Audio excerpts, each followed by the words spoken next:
नमस्कार, बहुत स्वागत है आपका। आप देख रहे हैं सबसे बड़ा अखाड़ा। मैं हूं आपके साथ शिल्पा तोमर। देश में कोरोना मामलों में हर दिन उछाल नया रिकॉर्ड बना रहा है। देश में पिछले 24 घंटे की बात करें तो कोरोना संक्रमण के 1,26,000 से ज्यादा नए मामले सामने आ चुके हैं, जबकि 685 लोगों की जान जा चुकी है। कोरोना की तेज रफ्तार के साथ देश में एक्टिव केसेस की संख्या भी 9 लाख के पार जा पहुंची है, जो कि कुल मामलों का 7.04% है। कोरोना की दूसरी लहर की चपेट में वैसे तो पूरा देश है, लेकिन सबसे ज्यादा प्रभावित राज्य महाराष्ट्र, दिल्ली, छत्तीसगढ़, मध्य प्रदेश, पंजाब और तमिलनाडु है। इसमें भी महाराष्ट्र और दिल्ली का, जो कि देश की राजधानी है, बहुत बुरा हाल है। पिछले दिन महाराष्ट्र में तकरीबन 60,000 नए केसेस सामने आए हैं। उत्तर प्रदेश में भी कोरोना का संक्रमण तेजी से बढ़ता हुआ यहां एक दिन में 8,000 से ज्यादा नए मामलों ने चिंता पैदा करती है, जिसके बाद राजधानी दिल्ली के बाद अब उत्तर प्रदेश के भी 7 जिलों में नाइट कर्फ्यू लगा दिया गया। लखनऊ, नोएडा, गाजियाबाद, प्रयागराज, कानपुर, वाराणसी, मेरठ में 17 अप्रैल तक नाइट कर्फ्यू का ऐलान कर दिया गया।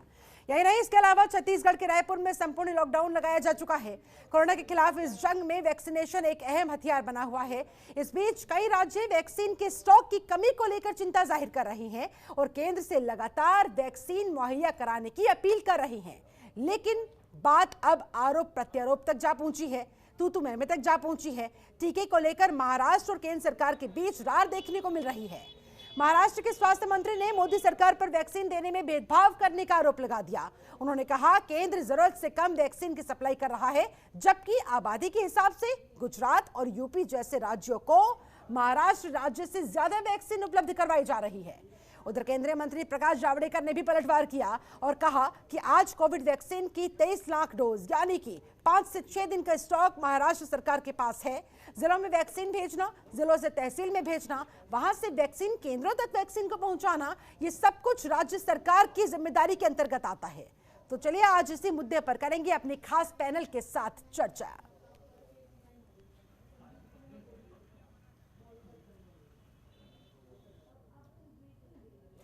ऐसे में कोरोना लहर के इस बरसते कहर के बीच बहुत सारे सवाल खड़े होते हुए, मसलन कोरोना की दूसरी लहर से कैसे बचा जाए, क्या कुछ किया जाए।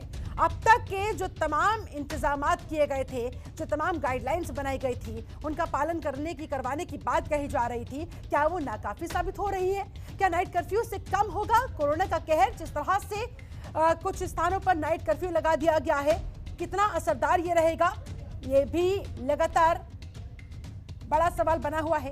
क्या फिर से लॉकडाउन जैसे हालात पैदा हो रहे हैं? कोरोना से बचाव के उपाय आखिरकार क्यों दरकिनार हो रहे हैं? क्या लोगों के बीच कोरोना का डर खत्म होता जा रहा है और क्या इसी का खामियाजा अब लोगों को भुगतना पड़ रहा है, जिस तरह से कोरोना संक्रमण की दर तेजी के साथ ऊपर जाती हुई? और आज इन्हीं तमाम सवालों के जवाब ढूंढने की हम कोशिश करेंगे। हमारे साथ एक पूरा खास पैनल इससे जुड़ा हुआ है। पैनल का मैं तारुफ आपसे करवा दूं। हमारे साथ बीजेपी प्रवक्ता दिनेश सिंह जुड़ चुके हैं, बहुत स्वागत है सर आपका। हमारे साथ कांग्रेस प्रवक्ता अजय उपाध्याय जुड़े हुए हैं, बहुत स्वागत है आपका भी। इसके अलावा आईएमए लखनऊ के पूर्व अध्यक्ष डॉक्टर पीके गुप्ता हमारे साथ जुड़े हुए हैं, बहुत स्वागत है आपका भी। और डॉक्टर सुनील कौशिक, वरिष्ठ पत्रकार, भी हमारे साथ स्टूडियो में बने हुए हैं, आपका भी बहुत बहुत स्वागत करती हूँ। डॉक्टर सुनील कौशिक, सबसे पहले आपके पास आते हुए, ये जो तमाम आंकड़े इस समय देखने को मिल रहे हैं, पूरे देश में दहशत का माहौल नजर आ रहा है, मौतों का आंकड़ा बढ़ता जा रहा है, संक्रमण के केसेस के ये आंकड़े अपने पिछले सारे रिकॉर्ड चूर चूर करते हुए नजर आ रहे हैं, लेकिन फिर भी लोग लापरवाही बरतने से बाज नहीं आते। फिर भी किसी भी बाजार की तस्वीर उठाकर देख लीजिए, लोग बेखौफी नजर आते हैं। आखिरकार ऐसा क्यों? और ऊपर से वैक्सीन की कमी के चलते अब ये डर और ज्यादा गहराता हुआ, क्या होने वाला है? देखो शिल्पा जी, जिस तरीके से पिछली बार लॉकडाउन लगा, सारी चीज़ें हम सब लोगों के सामने थी, कि वो जनता ने मानी, लेकिन वैक्सीन आने के बाद लोगों के मन से जो भय और डर जो निकल गया, जो लापरवाही लोग बरतने लगे, जो 2 गज की दूरी और मास्क लगाना जो लोग भूल गए, हाँ। उसकी ये परिस्थिति दिख रही है आज।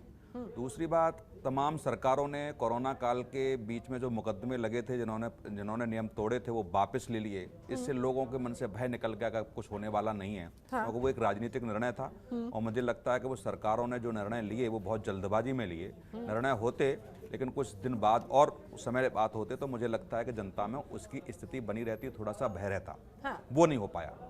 दूसरा, आज मोदी जी ने जो समीक्षा की मुख्यमंत्रियों के साथ भावे स्थिति के बाद, हाँ। मुझे बहुत अच्छा लगता है कि जिन राज्यों में चुनाव थे, हाँ। उन राज्यों में जिस तरीके की स्थिति वहाँ थी कि चुनाव किन सर्किल में होंगे, कौन कौन से, कोई 8 बार में हो रहा है, कोई 4 बार में हो रहा है, कोई 3 बार में हो रहा है। हाँ। यदि वो वहाँ के मुख्यमंत्रियों से भी इस तरीके से चर्चा करते, पीएमओ ऑफिस वहाँ के अधिकारियों से चर्चा करता, केंद्रीय स्वास्थ्य मंत्री वहाँ के लोगों से चर्चा करते, वहाँ के स्वास्थ्य सचिवों से चर्चा करते कि जिस राज्यों में चुनाव होने वाले हैं, हाँ। उन राज्यों में प्रोटोकॉल कैसे कायम रहेगा, हाँ। कोविड-19 के जिस तरीके से रूल बनाए हैं वो किस तरीके से उनको फॉलो कराना है, तो मुझे लगता है स्थिति नहीं होती। हाँ। और जहां हम महाराष्ट्र की बात कर रहे हैं, जहां हम दिल्ली की बात कर रहे हैं या अन्य राज्यों की बात कर रहे हैं, ये सरकार को समझना पड़ेगा बहुत अच्छे से कि वो लोग जहां बिहार में चुनाव था, उस बिहार से लौटे हुए मजदूरों, कर्मचारियों द्वारा फैलाया गया है। ये अभी सरकार इसको कह नहीं पा रही है, लेकिन बिहार से लौटने के बाद जो बिहार में इलेक्शन था, उसकी जो भयावह स्थिति दिख रही है। और जिन 5 राज्यों में चुनाव हुए हैं, मुझे लगता है कि जब चुनाव संपन्न हो जाने के बाद वहां से लोगों का आवागमन होगा, तो मुझे लगता है कि देश की स्थिति और खराब होगी। आज जो प्रधानमंत्री ने मुख्यमंत्रियों को लेकर के जो समीक्षा की, मुझे लगता है कि ये बहुत दिन पहले कर लेना चाहिए था। हाँ। और तमाम प्रदेशों से, जिलों से ये खबरें आ रही हैं कि जो वैक्सीन मिलनी चाहिए थी पर्याप्त मात्रा में, वो केंद्र सरकार द्वारा उपलब्ध नहीं कराई जा रही है। हाँ। इसके भी कारण देखने पड़ेंगे कि पहले अपना देश, अपने देश के नागरिक हैं। हाँ। ठीक है, आप अन्य देशों में वैक्सीन भेज रहे हैं, मित्रवत व्यवहार आप कर रहे हैं, बहुत अच्छी बात है, लेकिन सबसे पहले अपने देश के नागरिक सबसे पहले जरूरी है। यदि वहाँ पर्याप्त स्थितियाँ बने, वहाँ पर्याप्त मात्रा में कोविड-19 की वैक्सीन पहुंचे, ये सरकार की प्राथमिकता होनी चाहिए, राजनीति से ऊपर उठ करके, चाहे किसी राज्य में, किसी राज्य की सरकार में, किसी पार्टी की सरकार तो हो। यही है ना कौशिक साहब, ऐसा होता नहीं है। चलिए ठीक है, हमारे साथ डॉक्टर पीके गुप्ता भी जुड़े हुए हैं। डॉक्टर गुप्ता, कोरोना की इस दूसरी लहर के कहर से आखिर कैसे बचा जाए? नाइट कर्फ्यू लगाने का जो फैसला तमाम स्थानों पर सामने आ रहा है, क्या लगता है किस हद तक ये कारगर साबित हो सकता है? किस हद तक संक्रमण की इस ट्रांसमिशन की इस चेन को तोड़ सकता है? नहीं, निश्चित तौर पे ये भयावह तस्वीर है और देश में और प्रदेश में देखने को आ रही है। दूसरी लहर कह सकते हैं इसको, क्योंकि उसमें हो सकता है कि कुछ म्यूटेंट जो वेरिएंट है वो भी इसका प्रभाव दिखा रहे हैं। लेकिन मेरा यहाँ पे सबसे पहले ये कहना है कि एक हमारे पास मौका था वैक्सीनेशन का। शुरू में लोगों ने अपने भ्रांतियां पाली, लोगों ने बढ़ चढ़ के उसमें हिस्सा नहीं लिया। उसके बाद वो वैक्सीन का नुकसान देखने को मिला, तो अब जो है अचानक लोगों को मन में आया कि तो वैक्सीनेशन कराना चाहिए। वैक्सीनेशन बहुत बड़ा हथियार था, इसको बहुत संजीदगी से लोगों को लेना चाहिए था। एज ए डॉक्टर हम लोगों ने वैक्सीनेशन को सबसे पहले डोज दिया, लोगों को मोटिवेट भी करते रहे, लेकिन शुरू में लोगों ने थोड़ा सा उस मामले में अपनी रुचि नहीं दिखाई। लेकिन अब वक्त आ गया है कि बहुत तेजी से इस संक्रमण को काउंटर करने का एक ही हथियार हमारे पास है, वो है वैक्सीनेशन। तो वैक्सीनेशन जो है प्रक्रिया, वो तो स्टेट सब्जेक्ट है। सेंटर को सुचारू रूप से आपूर्ति करनी चाहिए, लेकिन स्टेट की रिस्पॉन्सिबिलिटी है उसको मोबिलाइज करना, कोल्ड चेन मेंटेन करना, अपने हेल्थ केयर वर्कर्स को वहाँ पे लगाना। तो निश्चित तौर पे एक वैक्सीनेशन एक उपाय बच रहा है। और हम लोगों ने तो आईएमए ने यहाँ तक मांग किया कि 20 से लेकर 45 साल तक के लोगों को भी आप वैक्सीनेशन अलाउ कर दीजिए, क्योंकि यही बड़ा वर्ग है जो कि सड़कों पे दिखता है, ये सुपर स्प्रेडर की श्रेणी में आते हैं। और नेशनल हेडक्वार्टर से एक कॉल प्रधानमंत्री को की गई, वहां से चिट्ठी लिखा गया आईएमए की तरफ से 18 साल से ऊपर के जो भी लोग हैं उनका वैक्सीनेशन के लिए अलाउ कर देना चाहिए। लेकिन फिर भी जो लोग 45 साल के ऊपर के हैं और बहुत तेजी से वैक्सीनेशन कराने की जरूरत है, क्योंकि उससे हमारे हार्ड इम्यूनिटी एज वेल जो नेचुरली एक्वायर्ड इम्यूनिटी है, जिससे लोग इन्फेक्ट हुए हैं वो भी नेचुरली एक्वायर्ड इम्यूनिटी होगी, और साथ में वैक्सीनेशन से भी इम्यूनिटी होगी। तो 70% के आसपास हम इस तरीके से अचीव कर सकते हैं। हाँ। और इस संक्रमण से जो बढ़ाव है उससे हम अपने आप को रोक सकते हैं। हाँ। दरअसल डॉक्टर गुप्ता, ये सवाल इसलिए भी क्योंकि जब वैक्सीन बनी, ऐसे में कहीं ना कहीं एक उम्मीद की किरण जगी थी कि अब जल्द ही कोरोना को हरा दिया जाएगा, इस जंग को हम लोग जीत लेंगे। लेकिन आखिरकार ऐसा हो क्यों रहा है? इसके पीछे आप सबसे बड़ी वजह क्या मान रहे हैं? एक तरफ तेजी के साथ वैक्सीनेशन का काम भी चल रहा है, तो वहीं दूसरी तरफ लग रहा है कि दोगुनी तेजी के साथ संक्रमण के मामले मानो कंपटीशन से बना हुआ है दोनों मामलों में। आखिरकार इसके पीछे सबसे बड़ी वजह क्या मानते हैं आप?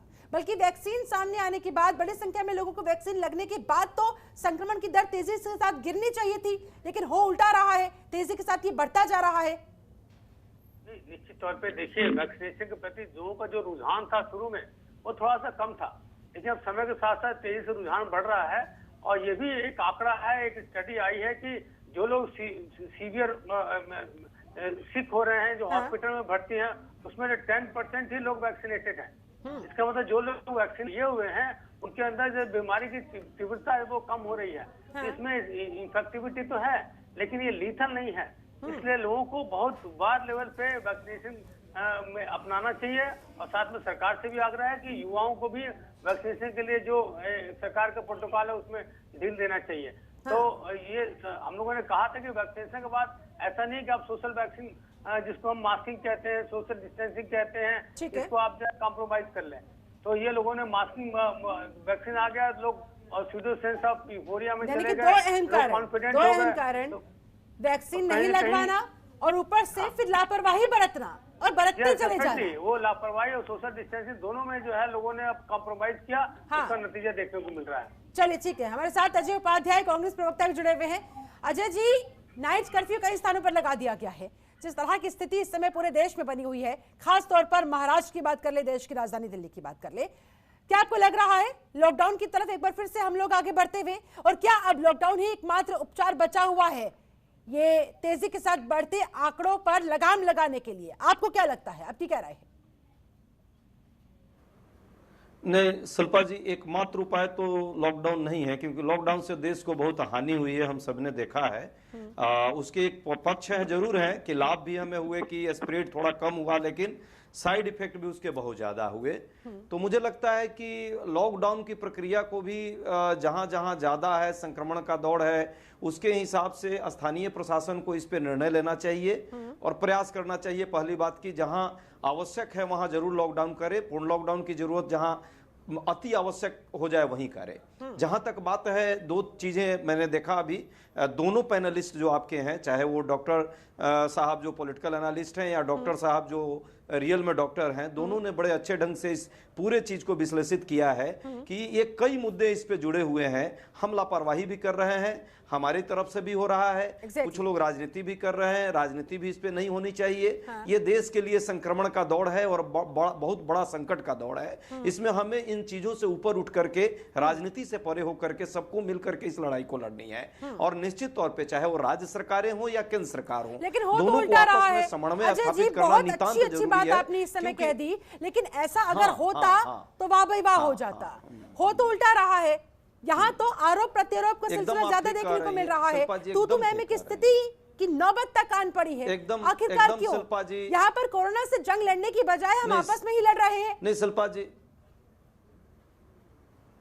यही दुखद पहलू है। जब कोरोना से हमें लड़ाई लड़नी थी, चाहे पहले भी और आज भी, हम मैं और अपना जो पीठ थपथपाने की प्रवृत्ति है उसको बंद करके कम से कम सही ढंग से कोऑर्डिनेशन चाहिए। स्टेट के अपने रोल हैं और सेंटर के अपने रोल हैं। ये कोऑपरेटिव फेडरलिज्म का जो कंसेप्ट है उसको भी अपनाना चाहिए। और बिना राज्यों के और स्थानीय प्रशासन का सहयोग लिए इस बीमारी से हम नहीं बच सकते। तो हम ये चाहते हैं कि हम अपना पीठ थपथपा कर हम मुक्त हो जाएं, चाहे वो केंद्र सरकार हो या राज्य सरकार हो।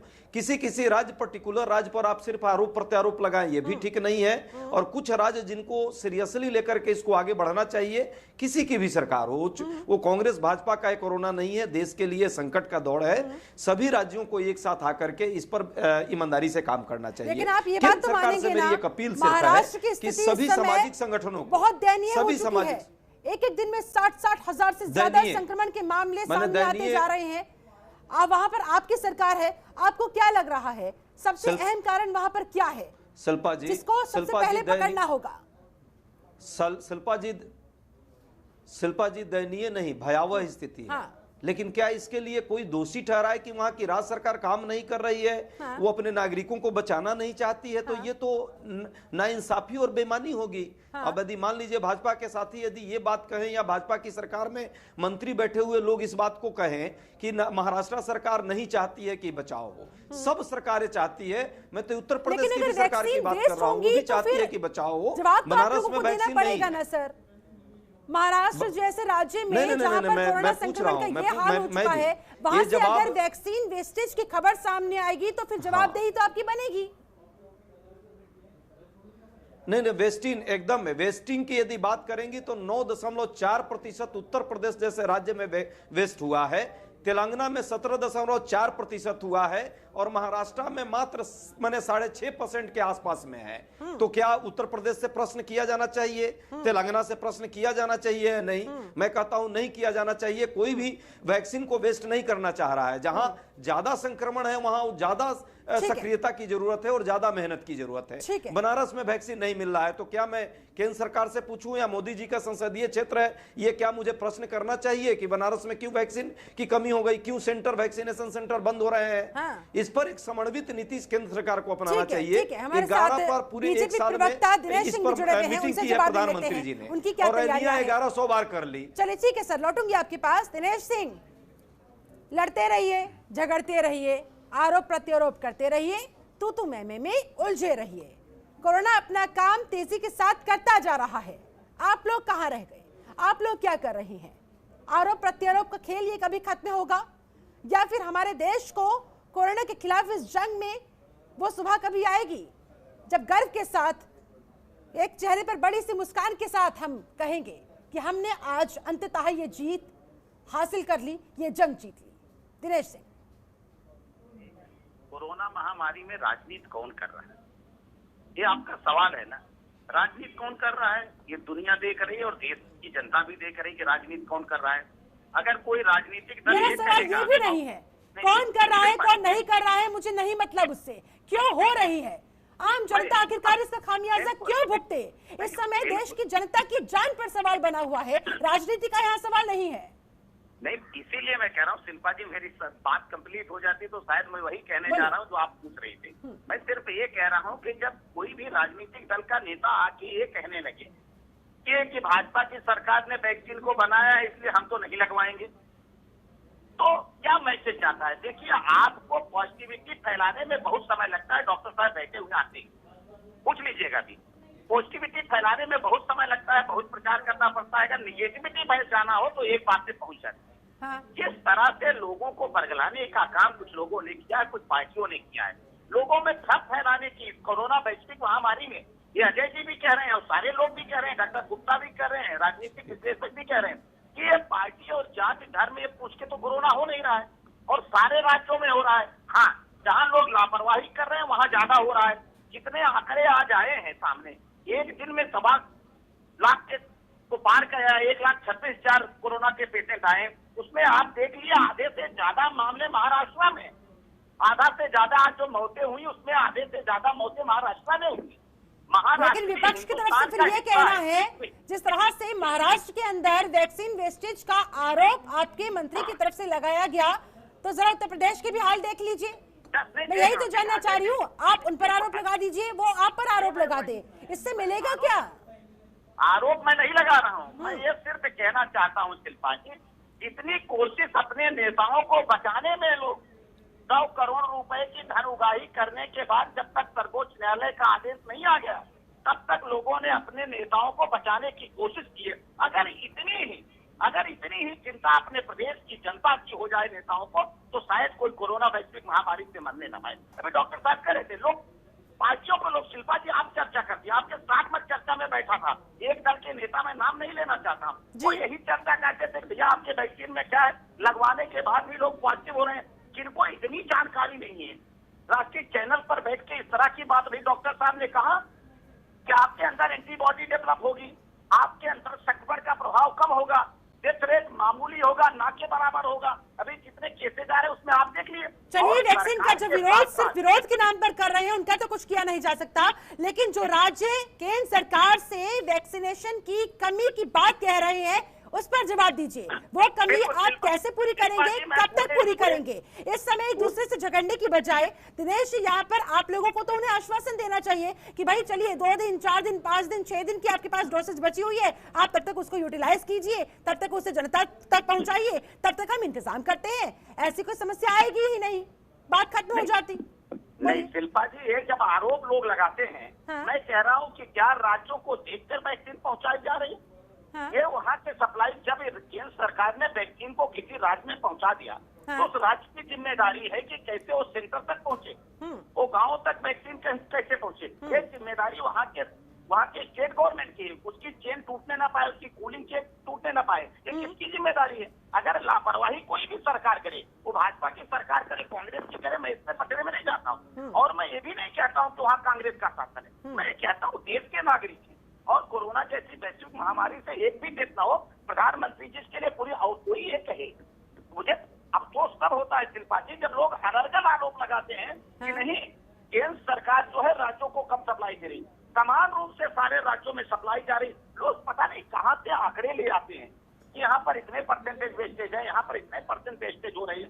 जहाँ पर जा रही है वैक्सीन आपके पास रखा हुआ है, लेकिन वैक्सीन लग नहीं पा रहा है, किसकी कमी है? राज्य सरकारें क्या जागरूकता नहीं फैला पा रही? क्या वैक्सीनेशन के डोज को बढ़ा नहीं पा रही? क्या उनके पास आज की तारीख में, मैं पूछना चाहता हूँ, महाराष्ट्र की बात ले लीजिए, क्या महाराष्ट्र की सरकार के पास आज वैक्सीन नहीं है, या तो कहे आज की तारीख में नहीं है? तो इस तरह की बातें न करके उन्होंने तो कहा ना, उन्होंने तो कहा शिल्पा जी एक निवेदन कमी है, वैक्सीन की कमी है, जिसके बाद प्रकाश जावड़ेकर ने, केंद्रीय मंत्री हैं आप ही के, उन्होंने जवाब दिया कि भाई जितने दिनों की वैक्सीन बची हुई है बर्बाद कर देंगे। हाँ। 1 लाख डोजेज आप बर्बाद कर देंगे, वो कहेंगे कमी नहीं, तो आपको जितनी पहुंचाई जाए फिर उतना आकार पड़ जाएगी।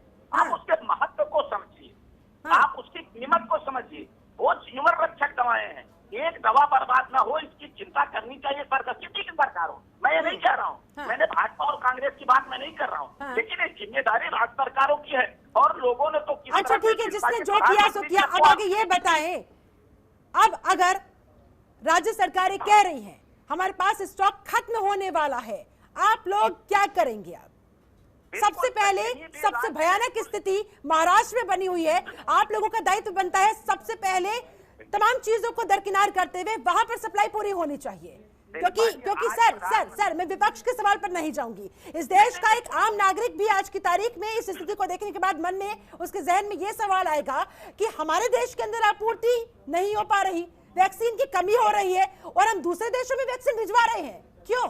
जवाब तो आप ही को देना होगा। शिल्पा जी, आज जो मुख्यमंत्रियों के साथ प्रधानमंत्री जी ने बैठक की, समीक्षा बैठक की, उनके साथ चर्चा और परिचर्चा की, किस बात के लिए? इसी बात के लिए तो क्या कि आपके यहाँ संक्रमण बढ़ रहा है, आप कंट्रोल नहीं कर पा रहे, वैक्सीन जो जा रही है पहुंच रही कि नहीं पहुंच रही, आपको और कितने की जरूरत, किस लिए? इसीलिए तो प्रधानमंत्री जी ने चर्चा किया। चैनल पर आकर अनर्गल बातें करना एक दूसरी बात है, लेकिन आज देश भर के मुख्यमंत्रियों के साथ जो प्रधानमंत्री जी ने बैठक की, तो वहाँ के मुख्यमंत्रियों को बताना चाहिए प्रधानमंत्री जी की, सिर्फ यहाँ पर आकर टीवी चैनल पर आकर अभी भ्रम फैलाना कि वैक्सीन की कहीं कमी देश में नहीं है। ठीक है डॉक्टर सुनील कौशिक, है लेकिन भ्रम फैला रहे हैं, सारा काम ये सारी चीजें पीछे छूट सारा काम प्रधानमंत्री करेंगे आपका, नहीं सारा काम आपके प्रधानमंत्री करेंगे, और तो अधिकारी है ही नहीं है। और जब प्रधानमंत्री बैठकर निर्णय लेंगे तभी होगा। क्या आपके स्वास्थ्य मंत्री ने मीटिंग ली? क्या केंद्रीय स्वास्थ्य मंत्री ने मीटिंग ली? आपके प्रदेशों के स्वास्थ्य मंत्रियों के साथ चर्चा होती है क्या ली? कि आप कह रहे हैं कि प्रधानमंत्री ने समीक्षा की है तो बैठकर मुख्यमंत्री बताएंगे, और मुख्यमंत्री तय करेंगे कितनी वैक्सीन की आवश्यकता है। जब आपने एक टीम हर प्रदेश में बना दी, तो वहां का स्वास्थ्य मंत्री, वहां का स्वास्थ्य सेक्रेटरी लिख के देगा कितनी वैक्सीन की आवश्यकता है। और हम यहाँ नोएडा में बैठे हैं, 1.5 लाख वैक्सीन मांगी गई, 15,000 वैक्सीन दी गई है यहाँ पे। अरे आप सुनिएगा, आपने जो सवाल उठाया, आपने कहा कि क्या आपको पता है कि नहीं? मुझे तो ताज्जुब हो रहा है। नहीं मुझे पता है, मैं बताऊं ना क्या पता नहीं है। मैं बता रहा हूँ, सुनिएगा। बोलिए दिनेश जी, बोलिए। मैंने कहा कि आप तो पढ़ने लिखने वाले पत्रकार हैं, जागरूक पत्रकार हैं, तथ्यात्मक बात करते हैं।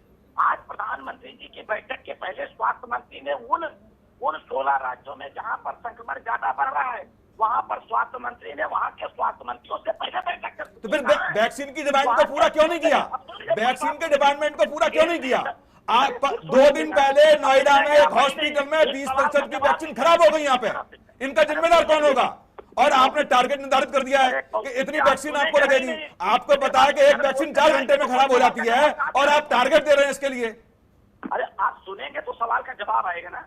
केंद्रीय स्वास्थ्य मंत्री ने उन राज्यों के स्वास्थ्य मंत्रियों के साथ बैठक की, केंद्रीय स्वास्थ्य सचिव ने उन राज्यों के सचिवों के साथ बैठक की। कैसी बात कर रहे हैं? मीटिंग की तो उसका निर्णय नहीं निकल पाया ना।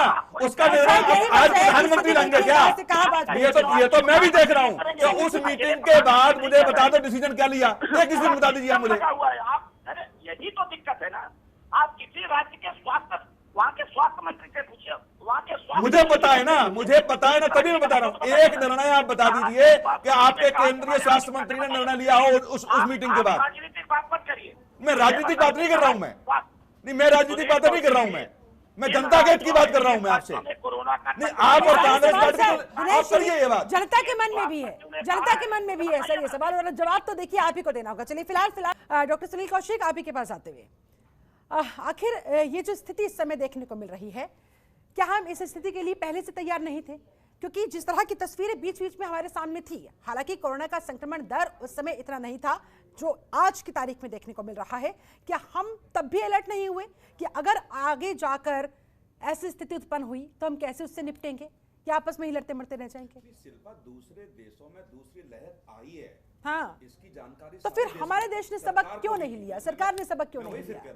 जिन राज्यों में चुनाव थे उन राज्यों में रणनीति सरकार ने क्या बनाई? क्या केंद्र सरकार ने कोई ऐसे दिशा निर्देश जारी किए जिससे वो बचा जा सकता था? हाँ। क्या उन नियमों का पालन हुआ जो केंद्र सरकार ने बनाए थे? बिल्कुल नहीं बनाए, सारे ध्वस्त हुए वहां पर।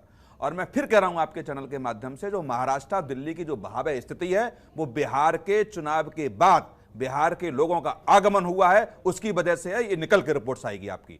लेकिन अभी बीजेपी के प्रवक्ता कह रहे थे कि केंद्रीय स्वास्थ्य मंत्री ने मीटिंग ली। क्या मीटिंग ली? हुआ क्या उस मीटिंग के निर्णय के बाद? इतनी स्थिति भयावह होती जा रही है, कम से कम जिम्मेदारी के साथ सब पीएम निर्णय लेंगे क्या? यह भी राजनीति होगी क्या कि पीएम साहब जब मुख्यमंत्री के साथ बैठ के समीक्षा लेंगे और पीएम साहब जब प्रेस को संबोधित करेंगे तब कहा जाएगा निर्णय ले लिया? अरे उनके नीचे भी तो लोग हैं, केंद्रीय स्वास्थ्य मंत्री है, टीम आपने केंद्र सरकार की बना रखी है, मुख्यमंत्रियों ने अपने उत्तर प्रदेश में ई-ले में 11 अधिकारियों की टीम बनी। क्या क्या किया आपने उन लोगों ने? और तमाम न्यूज चैनल और अखबारों के माध्यम से निकल के आ रहा है। आप नोएडा का मैं बता रहा हूं, एक परिवार को बाहर जाना था, 8 दिन से रिपोर्ट नहीं मिली उसको कोरोना जांच की, और उस अखबारों में छापा, उसके बाद भी 2 दिन तक नहीं मिली। आप बताइए स्थिति तो ऐसे मेट्रो शहर में है, तो छोटे या गांव छोटे शहरों में क्या स्थिति होगी? इस पर बेहतर तरीके से डॉक्टर पी के गुप्ता बता पाएंगे। डॉक्टर गुप्ता, क्या वाकई में ऐसे हालात है वहां धरातल पर? दिनेश जी, लूंगी आपका जवाब, लेकिन उससे पहले डॉक्टर पी के गुप्ता। नहीं, देखिए बिल्कुल भयावह तस्वीर है, क्योंकि हेल्थ सिस्टम पूरी तरीके से इस समय जो है ओवरबर्डन है। हाँ। और इस समय सरकार को चाहिए कि प्राइवेट सेक्टर की भी मदद ले। तो 70% केयर तो प्राइवेट सेक्टर दे रहा था, लेकिन अभी प्राइवेट सेक्टर अधिकृत नहीं है कोविड ट्रीटमेंट के लिए। तो अब इससे सबको मिलजुल के इस महामारी से निपटना है। और जहाँ तक सवाल है कि संख्या जो बढ़ रही है, इसमें इन्फेक्टिविटी ज्यादा है, स्प्रेड ज्यादा है, लेकिन सीवियरिटी कम है, ये अपने में राहत की बात है। इस समय कहते हैं ना अपॉर्चुनिटी इन क्राइसिस, इस क्राइसिस में लोगों को बड़ी संख्या में निकल के बाहर वो अपना वैक्सीनेशन कराना चाहिए। हाँ। लोग जा भी रहे हैं, लेकिन ये स्थिति कम से कम अगर आज 1 महीने पहले जो होती स्थिति और अच्छी होती। दूसरी बात है कि सीवियरिटी डेफिनेटली जो लोग एडमिट हो रहे हैं वो टेस्टिंग नहीं करा पा रहे हैं, क्योंकि टेस्टिंग जो सेंटर्स हैं वो भी ओवरबर्डन है। अभी प्राइवेट सेक्टर में लोगों को दिक्कतें हुई, वहाँ पे सैंपल कलेक्शन घर से नहीं हो पा रहा। हाँ। प्राइवेट सेक्टर ने हाथ थोड़े से उन्होंने तंग कर लिए, क्योंकि उनके पास लोड ज्यादा है, मैन पावर की कमी है। हाँ। तो निश्चित तौर पे टेस्टिंग से भी लोग भाग रहे हैं। प्रोटोकॉल बहुत एग्जॉर्बिटेंट कर दिया गया कि एक पूरी बिल्डिंग सील होगी, एक जहाँ कोरोना पॉजिटिव मिलेगा 20 मकान सील होंगे। इस तरीके का प्रोटोकॉल नहीं होना चाहिए। हाँ। इसमें तो ये होना चाहिए कि अगर कोरोना पॉजिटिव हो गया तो उसको भर्ती कैसे मिले, इसका विचार होना चाहिए।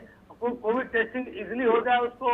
और अभी क्या है, डराने का काम ज्यादा हो रहा है। जैसे कोई पॉजिटिव आ जाएगा तो वो सोशल आइसोलेशन में चला जाएगा, चारों तरफ बांसबली पटरा रह जाए। बांसबली पटरे से कोरोना नहीं रुकने वाला है। हाँ। इसको बहुत ज्यादा नौकरशाही की तरफ न ले जाके इसको आपको डॉक्टर के ऊपर छोड़ना चाहिए, और डॉक्टर की जो राय है, एक काउंसलिंग होना चाहिए। टेस्टिंग करने की फैसिलिटीज इस समय कम पड़ गई है, क्योंकि लोग चाहते हैं कराना, और गवर्नमेंट सेक्टर ओवरबर्डन है। प्राइवेट सेक्टर सैंपल कलेक्शन के लिए थोड़ा सा उनके पास क्राइसिस हो गई है। निश्चित तौर पर इस फैसिलिटीज को बढ़ाइए, और बाद में अगर कोई प्रॉब्लम किसी को हो गई तो उसको भर्ती कैसे कराया जाए, हाँ। प्राइवेट सेक्टर के फैसिलिटीज को और कैसे बढ़ाया जाए, यहाँ मदद करने की जरूरत है। निश्चित तौर पे कैजुअलिटी कम होगी और वैक्सीनेशन बहुत तेजी से बढ़ाया जाए और 20 साल से 45 साल के लोगों को भी इसमें शामिल करना चाहिए। ठीक है दिनेश सिंह, सुन रहे हैं आप, सुन रहे हैं आप, क्या कुछ किए जाने की आवश्यकता है? मैं सुनता हूँ और किसी के बीच में बोलता नहीं हूँ शिल्पा जी, मेरी आदत है, तो निवेदन है कि कोई बीच में बोलिए सर। देखिए दिक्कत क्या हुई शिल्पा जी, सारे लोग एक्सपर्ट लोग बैठे हुए, ऐसा कोई नहीं, सब पढ़े लिखे लोग बैठे हैं। ये लोगों ने लापरवाही शुरू कर दी। कोरोना को मास्क देकर हमारे कोरोना वायरस ने कभी पीछे खदेड़ दिया था, लेकिन जिस तरह से लोगों ने मास्क ना लगाना, सोशल डिस्टेंसिंग का पालन ना करना, ये किसने कहा था कि वैक्सीनेशन के बाद आप मास्क न लगाइए? और सुनील कौशिक जी एक चीज बार बार नाम ले रहे हैं, मुझे उस पर आपत्ति है कि बिहार बिहार बिहार चुनाव, बिहार से जो लोग आए, कि बिहार के लोग आए और उन्होंने फैला दिए। क्या जो तोहमत आप लोगों पर मन रहे हैं सर, माफी के साथ आपको रोकना चाहूंगी, माफी के साथ आपको रोकना चाहूंगी सर, बहुत महत्वपूर्ण सवाल है। जो तोहमत आप लोगों पर लगा रहे हैं कि लोगों ने लापरवाही बरतनी शुरू की, क्या अपने कार्यकर्ताओं पर, अपने नेताओं पर, अपने मंत्रियों पर लगाएंगे? जो लोग बिना मास्क के ऑन कैमरा नजर आए, बड़ी बड़ी चुनावी रैलियों में भाषण देते नजर आए, लेकिन मास्क नहीं पहने। अब जवाब दीजिए, अब जवाब दीजिए। नहीं सर, बिल्कुल आपका टाइम है, अब जवाब दीजिए। हो गया ये ऐसा सवाल, बोलिए सर, बोलिए, नेताओं पर भी जरा जवाब दीजिए। शिल्पा जी ये कह रहा हूँ, शिल्पा जी मैं कह रहा हूँ, अभी जैसे उत्तर प्रदेश में पंचायत चुनाव है, पता नहीं लोग बैठे हुए हैं कितना चाह रहे हैं। अभी पंचायत चुनाव में एक वोटर जो है, वो चाहे दिल्ली में हो, चाहे मुंबई में हो, चाहे कलकत्ता में, लोग उनको गाँव में बुला रहे हैं। और जिस तरह से संक्रमण वहाँ फैला हुआ है, लोग आ रहे हैं वापस लौट के आ रहे हैं, संक्रमण फैला रहे हैं जैसे पहले हुआ था। और ये कहना कि यहाँ से लोग आए और बिहार से ऐसे है, इस तरह से किसी राज्य को, मुझे लगता है किसी भी प्रदेश को इस तरह से नहीं करना चाहिए। बिहार देखिए, जो श्रमजीवी है, जो परिश्रम करने वाले लोग हैं, उनमें इसका प्रभाव कम है। रूरल एरिया में इसका प्रभाव कम है, मान लीजिए लोग नहीं मान रहे हैं तो ना माने, वहाँ ऑटोमेटिकली सोशल डिस्टेंसिंग है, वहाँ लोग इसका पालन कर रहे हैं। और जहाँ पर लोग लापरवाही कर रहे हैं, सरकार के साथ साथ मैं निवेदन कर रहा हूँ, सरकार के साथ साथ ये विपक्ष की भी जिम्मेदारी है, सरकार के साथ साथ समाज की भी जिम्मेदारी है। लोग कहेंगे, डॉक्टर साहब अभी कह रहे थे कि इसका एक परमानेंट कोई इलाज या कोई ऐसी व्यवस्था नहीं है कि आप वहाँ पर बैरिकेड लगा दें। ये भी एक्सपर्ट की राय है कि अगर कहीं कोरोना के मरीज पाए जा रहे हैं तो वहाँ बैरिकेड लगनी चाहिए, एक्सपर्ट की राय है। दिनेश सिंह, मेरे सवाल के जवाब पर आइए। को रोकना चाहिए, ये भी एक्सपर्ट की राय है। और यही करके लोगों को एडमिट कराना, लोगों को होम आइसोलेशन में डालना, यही करके दिनेश जी, जो मैंने आपसे सवाल किया था उस पर आइए जल्दी से सर। जी मैं उस पर और कहीं भी, फिर मैं कह रहा हूँ, किसी भी राज्य में कहीं भी वैक्सीन का संकट नहीं है, लेकिन अगर किसी राज्य में शिल्पा जी भंडारण, सुन लीजिए ना, भंडारण एक महत्वपूर्ण हिस्सा है। आपके पास भंडारण की क्षमता नहीं होगी और वैक्सीन आपके पास पहुंच जाएगा तो बर्बादी होगा, जैसे हुआ अभी 23 लाख बर्बाद हुआ। आज महाराष्ट्र के सचिव ने भी जो कहा है वो ये नहीं, आप मेरे सवाल के जवाब पर नहीं है। चुनावी रैलियों में कोरोना का डर भाग जाता है। आपकी सरकार और आपके अधिकारी वैक्सीन की मांग कर रहे हैं, तो मुझे लगता है कि उनके पास व्यवस्था नहीं है, मतलब फालतू में मांग कर रहे हैं वो लोग। आप कह रहे हैं कि उसकी भंडारण की जरूरत नहीं है। डीएम नोएडा ने 1.5 लाख वैक्सीन मांगी, 15,000 दी गई, तो आप कहिए कि डीएम नोएडा ने गलत मांग की।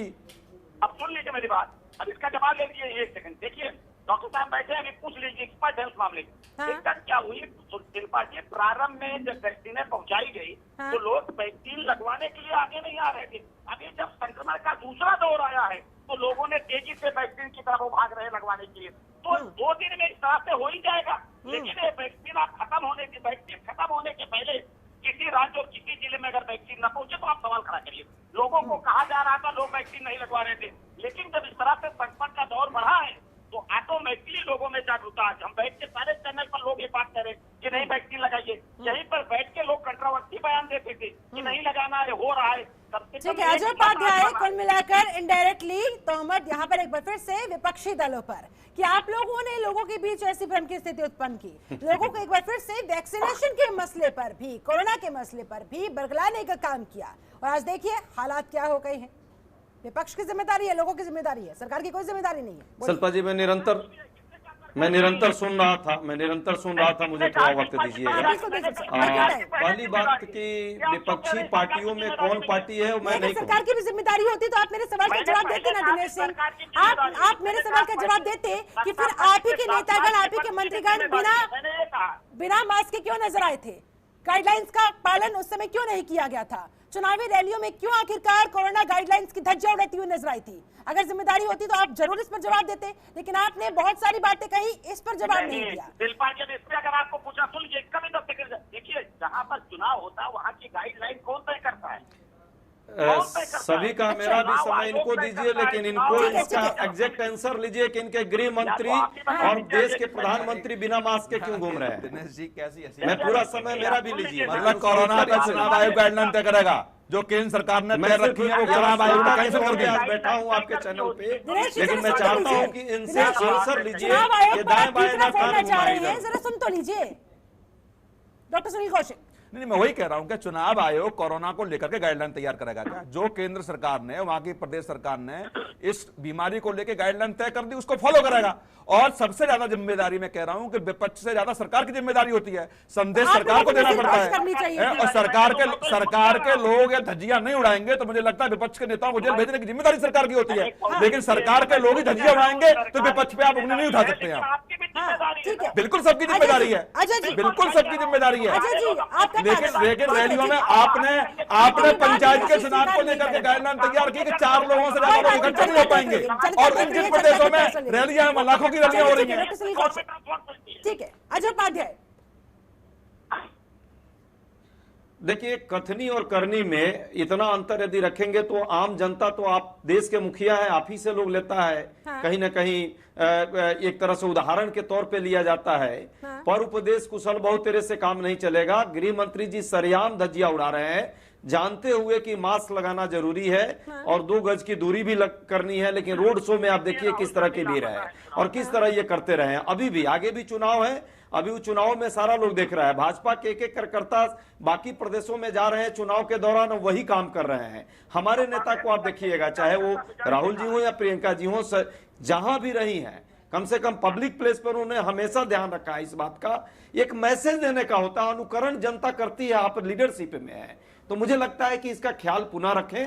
अभी भी मैं कहूंगा भाजपा के प्रवक्ता से कि अपने नेताओं से भी अपील करें और आम जनता से भी मेरी अपील है, हम सब मिलकर इस कोरोना की लड़ाई को लड़ने के लिए आगे आए। राजनीति से परे उठ करके हमें राजनीति नहीं करनी चाहिए इस पे, और हमारी पार्टी कम से कम इस पे राजनीति नहीं करती।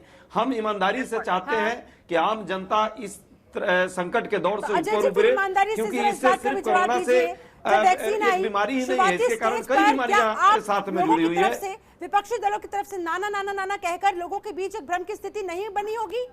जरा इस पर ईमानदारी से जवाब दीजिएगा। देखिए, वैक्सीनेशन से लेकर सारी प्रक्रिया में सरकार ने जिस तरह सेंट्रलाइज किया और अपना पीठ थपथपाया, ये सरकार की ड्यूटी बनती है कि सभी लोगों को लेकर के एक मीटिंग करती। कितनी बार ऑल पार्टी मीटिंग हुई, कितनी बार इन मुद्दों पर यदि कोई भ्रम था तो उसको दूर करने का प्रधानमंत्री ने प्रयास किया? कभी नहीं किया, सिर्फ टारगेट किया और ये प्रयास किया कि इसमें कैसे राजनीति की जाए। राजनीति का प्रश्न नहीं था। डॉक्टर साद पर आप देखिए, जाति और धर्म को तो कोरोना के नाम पे इन्होंने छोड़ा नहीं। आज कहां है डॉक्टर साद, जो जिस पर इतनी कितनी डिबेट आपने भी मैडम की होगी, और पकड़ा भी नहीं गया। तो इस तरह से ये जाति धर्म का मामला छोड़ करके बंटवारे को, इसको अवसर न बनाए, ये आपदा है। आपदा को कभी अवसर नहीं बनाया जाना चाहिए, लेकिन प्रधानमंत्री जी की मानसिकता है, आपदा को हमेशा अवसर बनाने का प्रयास करते हैं, नकारात्मकता पूरे देश में फैलाए रहे हैं, तो उसका नतीजा देश की जनता क्यों भुगते भाई? ये गलत। यही तो जानना चाह रही हूं मैं अजय उपाध्याय, केंद्र सरकार के बीच में और जहां पर विपक्षी दलों की राज्य सरकारें हैं, इनके बीच में समन्वय की कमी का खामियाजा आम जनता क्यों भुगते? एकदम सही कह रही हैं, और ये किसकी ड्यूटी है? केंद्र सरकार की ही ड्यूटी है ना। केंद्र सरकार ने विश्वास खो दिया है अपने ही लोगों, अपने ही राज्य सरकारों पर। अब बताइए ना, बनारस में वैक्सीनेशन सेंटर बंद हो रहा है तो क्या वहां कांग्रेस बंद करा रही है कि कमी के कारण बंद हो रही है? आंध्रा में कोई कांग्रेस करा रही है? तेलंगाना में जो वैक्सीनेशन कल से परसों से बंद होने की नौबत आ गई, उसके लिए क्या कांग्रेस जिम्मेवार है? कोई जिम्मेवार नहीं है, ये प्रॉपर कोऑर्डिनेशन नहीं है। और बार बार मैं कह रहा हूं, सेंट्रलाइज कर लिया है माननीय प्रधानमंत्री जी ने। केंद्र में भी एक से एक अच्छे लोग हैं। अब बताइए, प्रश्न का उत्तर महाराष्ट्र ने डिमांड किया तो देना चाहिए था स्वास्थ्य मंत्री को। प्रकाश जावड़ेकर कौन होते हैं इन मुद्दों पर बात करने का? ये भड़काना ही तो है कि बस इसमें तोहमत लगा दे। ये वही कहावत है, आप इस बात को स्वीकार कर रहे हैं कि महाराष्ट्र सरकार के बीच, राज्यों पर सिर्फ आरोप लगा रहे हैं, कोऑर्डिनेशन नहीं है। जनता को केंद्र में रखिए, वहां राजनीति होती के रहेगी। लोग भुगतने के लिए मजबूर हो गए हैं। कोऑर्डिनेशन की कमी क्यों महाराष्ट्र और केंद्र के बीच में नहीं भुगतना, लेकिन भुगत तो रही है सर, दिख तो वही रहा है सर। निश्चित तौर पे कोऑर्डिनेशन केंद्र सरकार लगातार दोहरा व्यवहार कर रही है उन राज्यों के साथ। हाँ। जब भी प्रश्न उठाना होता है तो कांग्रेस रूल स्टेट पर उठाती है। क्यों नहीं? उत्तर प्रदेश में 9.5% वेस्टेज हुई है, हम तो नहीं कर रहे हैं, ये सरकार की रिपोर्ट है। हाँ। उस पर क्यों नहीं प्रश्न उठाया कि इतना क्यों हो गया?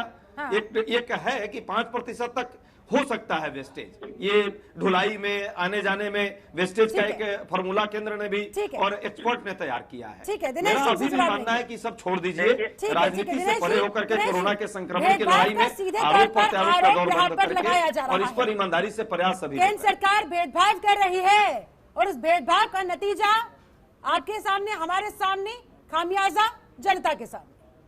देखिए, देश की जनता जानती है कि पहली सरकार है कि बिना भेदभाव की कोई भी योजना, सिर्फ वैक्सीनेशन नहीं, मैं तो चुनौती देकर जनता चैनल से कह रहा हूँ, देश की जनता ये तय करे कि प्रधानमंत्री ने जो भी स्कीम बनाई, जो भी कार्यक्रम बनाया, क्या वो अपने राज्यों को और दूसरे राज्यों को देख के बना? लोगों ने रोका। ये कांग्रेस पार्टी हो, चाहे टीएमसी की पार्टी हो, चाहे दिल्ली की सरकार हो, राज्य की तो योजनाओं को अपने राज्यों में, केंद्र की योजनाओं को अपने राज्यों में इन लोगों ने लागू नहीं किया कि कहीं इसका फायदा भारतीय जनता पार्टी या मोदी सरकार को नहीं मिल जाए। जब राजनीति की बात आती है, एक बार भी ये तो कह रहे हैं, ये कह रहे हैं कि अवसर में बदलने का कौन काम? अरे अवसर में तो कांग्रेस पार्टी समझी कि अवसर में। अरे सवाल तो यही है ना कि एक बार तो कम से कम क्रेडिट की इस रेस को पीछे छोड़कर लोगों की जान के बारे में सोचा जाए, किसान के बारे में, सबके बारे में सोचा। सुन लीजिए, किसान नहीं, मैंने जान लेने वाले लोग हैं, क्यों जान की बात करेंगे दूसरे की? इन्हें सिर्फ राजनीति करनी है, ये अपनी मानसिकता आरएसएस भाजपा की मानसिकता क्लियर है, बंटवारा करो, हर चीज में अवसर तलाशो, राजनीति करो, इससे ऊपर कभी उठ ही नहीं सकते। देश चाहे जितना बर्बाद हो जाए, देश की जनता जितनी बर्बाद हो जाए, इन्हें इसका कोई लेना देना नहीं है, इन्हें सिर्फ राजनीति करनी है, चुनाव लड़ना है। भैया उत्तर प्रदेश में क्यों पंचायती राज करवा रहे हो? रोक दीजिए। ठीक है अजय जी, अजय जी आपकी बात हो गई है। मध्य प्रदेश में आप, बाकी राज्यों में आप क्यों अभी इसमें लगातार रैलियां? ठीक है दिनेश जी, बार बार यही आरोप लगा रहे हैं कि राज्यों के अंदर जो इस समय स्थिति उत्पन्न हो चुकी है वो आप लोगों की वजह से, केंद्र सरकार के और राज्य सरकार के बीच में कोऑर्डिनेशन की कमी की वजह से। देखिए, नाटक अभी नहीं, ये पहली देर जब आई थी तब भी कांग्रेस पार्टी नाटक करेगी, बॉर्डर पे बसें खड़ी करके आ देगी नहीं आप? कैसे केजरीवाल की सरकार नहीं तो आप जो ये महानाटक कर रहे हो, ये लोगों के जान लेने में जुड़े हुए हो। आप लोग जो है सिर्फ आप कहते हैं ना केंद्र सरकार की पहली जवाबदेही बनती है, पहली जिम्मेदारी बनती है, तो अगर आप सवाल उठा रहे हैं तो जवाब भी नहीं देते। अजय जी सुन लेते हैं। नाचे ना आवे आंगन टेढ़ा, काम नहीं हो रहा है तो दूसरे पर तोहमत लगाते हो। हर काम में गलती कांग्रेस की है, सरकार आप चला रहे हो। ठीक है, ठीक है दिनेश जी, नहीं क्या तरीका है आपका? क्या तरीका है?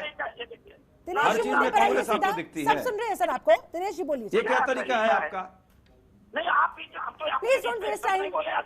अजय उपाध्याय, दिनेश सिंह, दोनों से मेरी दरख्वास्त है, please don't waste time. Dinesh ji जल्दी मुझे बताइए, फिर डॉक्टर सुनील कौशिक। मैं किसी के बीच में बोला हूँ तो आप बताइए ना, मैं सुनो उसके बाद मैं बोलने लगूं। नहीं आरोप लगा कर चले जाएंगे, अंतिम इनको मौका मिल जाएगा तो ये कैसे आरोप हम सुन ले चैनल पर? आरोप का उत्तर ले, नहीं तो हमने जो कहा और प्रश्न किया गया उसका उत्तर दें। दाएं बाएं बोल रहे हैं, बताइए ना प्रधानमंत्री जी क्यों नहीं मास्क लगाते हैं? गृह मंत्री क्यों नहीं रोड शो में मास्क लगाते हैं? क्या आप जनता को देना चाहते हैं मैसेज? जनता को आप क्या मैसेज देते हैं? आप चाहते हैं कि लोग मरे और लाशों पर आप राजनीति करें, यही आपकी चाल है और आपकी यही नीयत है। अजय जी का फेडरल राउंड कीजिए। कांग्रेस पार्टी के प्रवक्ता ने कहा। दिनेश सिंह बच्चे। जनता आपको सुन और रही कोई भी डाउन है, कर जवाब दीजिए, हम दीजिए। लोग की आवाज तो आप डाउन करते ही रहते हैं। सर एक कहिए। सेकंड सर, आपने जो सवाल उठाए हैं Ajay Upadhyay ji, with due respect I want to say you, उनका जवाब लेने के लिए सर आपको सुनना तो पड़ेगा ना। आंसर दें उसका, आंसर बोलिए। दें, हाँ, आरोप आंसर नहीं दीजिए। लगाए, आंसर सरकार दीजिए। में है ये। ठीक है, ठीक है। नहीं पाएंगे, सुन लीजिए। Dinesh ji, this is your time, जल्दी से। मैंने कहा शिल्पा जी देखिए, अभी पार्लियामेंट का सेशन चला, अभी चला ना, कांग्रेस के कौन से नेता खड़ा होकर उस पर कोरोना की बात किए? हाँ, कि सेशन किस लिए चल रहा था? किस लिए सेशन चल रहा था? मुझे क्या बताइए, बात राहुल कर रहे गांधी हैं? ने कौन सा सवाल फिर खड़ा प्रश्न किया? गलत। आज बैठ के आप टीवी पर प्रवचन नहीं नहीं नहीं, फिर गलत, लोकसभा में- फिर गलत। जरा सुनिए। आपने तो ना किसान पर बोलने दिया, न कोरोना पर बोलने दिया। आपने तो पार्लियामेंट को लोगों को बाहर कर देते हैं मार्शल से। ये क्या तरीका होता है आपका? नहीं नहीं, क्या पार्लियामेंट में क्या बात होती है?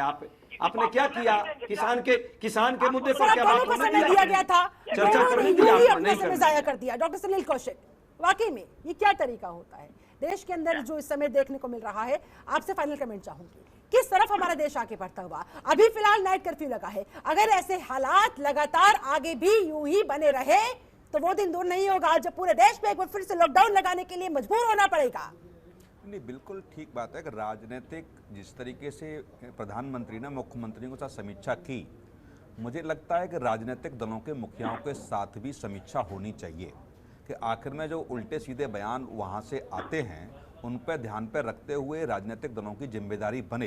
लेकिन मुझे लगता है कि न तो पिछली बार राजनीतिक नेताओं के साथ कोई मीटिंग हुई और न इस बार हो रही है। तो कम से कम प्रधानमंत्री को जितने भी राजनीतिक दल हैं उनके राष्ट्रीय अध्यक्षों के साथ मीटिंग करनी चाहिए, उनसे सुझाव मांगने चाहिए, बजाय सरकारों के। सरकार तो काम करती हैं, लेकिन जब कार्यकर्ता बीच में, जनता के बीच में रहता है, जनता के बीच जाकर के काम करता है, जिस तरीके से बीजेपी ने परसों कहा है कि 50 लाख का टारगेट है और कार्यकर्ताओं की जिम्मेदारी बनती है, मुझे लगता है वही राजनीतिक दल के लोग निकल के आए और राजनीतिक दल के लोग अपने भी कार्यकर्ताओं से अपील करें, कम से कम ऐसा टारगेट निर्धारित करें कि वैक्सीन जिसको लगनी है उसको बूथ तक कैसे ले जाएं, किस तरीके से उसको समझाएं और किस तरीके से इस लड़ाई में हम लोग जीत सकें। ठीक है, डॉक्टर पीके गुप्ता, आपके आखिरी कमेंट्स, कैसे इस जंग को जीता जा सकता है और जिस स्टेज पर इस समय हम लोग आ चुके हैं, अब आगे क्या?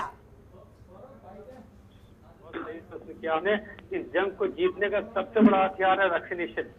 वैक्सीनेशन को वार्ड लेवल पे, चाहे विरोधी दल हो, चाहे सत्ता पक्ष हो, जो भी वॉलंटियर्स हैं समाज के, उनको, अपने बुजुर्गों को, अपने साथ के लोगों को पोलिंग वहाँ पे ले जाके अपना वैक्सीनेशन करना चाहिए। और ये सबसे बड़ा हथियार है, एक रक्षा कवच है, साथ में सोशल डिस्टेंसिंग एंड मास्किंग, ये तो होना चाहिए। अजय उपाध्याय, लगातार जल्दी से सर आपका फाइनल कमेंट, 10 सेकंड आपके पास। नहीं, वैक्सीनेशन के लिए हम लोग सभी लोग प्रयास करें ईमानदारी से और राजनीति से परे उठ करके इसको करना होगा। कथनी और करनी में अंतर रखना होगा, सिर्फ बोलने के लिए नहीं, ईमानदारी से सबको प्रयास करना होगा। राजनीति इसमें नहीं होनी चाहिए, कांग्रेस भाजपा की राजनीति नहीं, देश के लोगों की जान की बात है और हम सभी लोग साथ हैं। हम सभी लोग चाहते हैं कि सभी लोग वैक्सीनेशन की प्रक्रिया में आए और किसी राज्य के साथ कोई दुर्भावना से ग्रसित होकर के न केंद्र न राज्य। दीजिए जल्दी से सर। दिनेश सिंह, आपका फाइनल कमेंट, कैसे आश्वस्त करेंगे? शिल्पा जी, मैं कह रहा हूँ सब लोगों को अपने अपने हिस्से की जिम्मेदारियां निभानी पड़ेगी ईमानदारी से। सरकार निभा रही, विपक्ष भी निभाए, समाज भी निभाए और ये नाटक नौटंकी बंद करके सारे दलों को, जैसे भारतीय जनता पार्टी अपने कार्यकर्ताओं को कह रही कि वैक्सीनेशन की संख्या बढ़वाइए, लोगों को निकालिए। कांग्रेस पार्टी के क्या नेताओं की तरफ से या दूसरे किसी भी पार्टी के नेताओं की तरफ से कोई कार्य योजना बनी? मैं अपील करता हूँ कि सारे दल साथ आए। ये बीमारी पूछ कर नहीं है और इस संकट सबके लिए है। अगर जरा सी भी लापरवाही करेंगे तो पूरा देश भुगतेगा।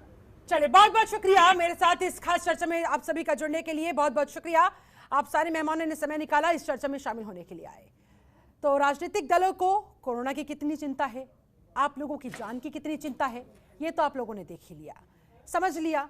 अब आपको अपनी आंख नाक कान खोलकर यह समझने की दरकार है कि आप अपने आप को कैसे बचाएंगे, आप अपने परिवार को कैसे बचाएंगे, आप अपनी लापरवाहियों पर कब लगाम लगाएंगे, क्योंकि आपकी जान है, चिंता आप ही को करनी होगी।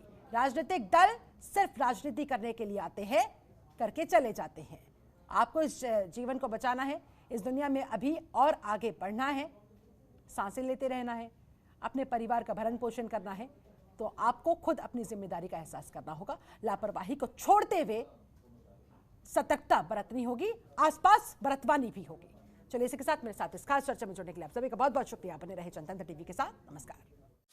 खबरों के निष्पक्ष विश्लेषण के लिए सब्सक्राइब करें Jantantra TV and press the bell icon. Never miss any update.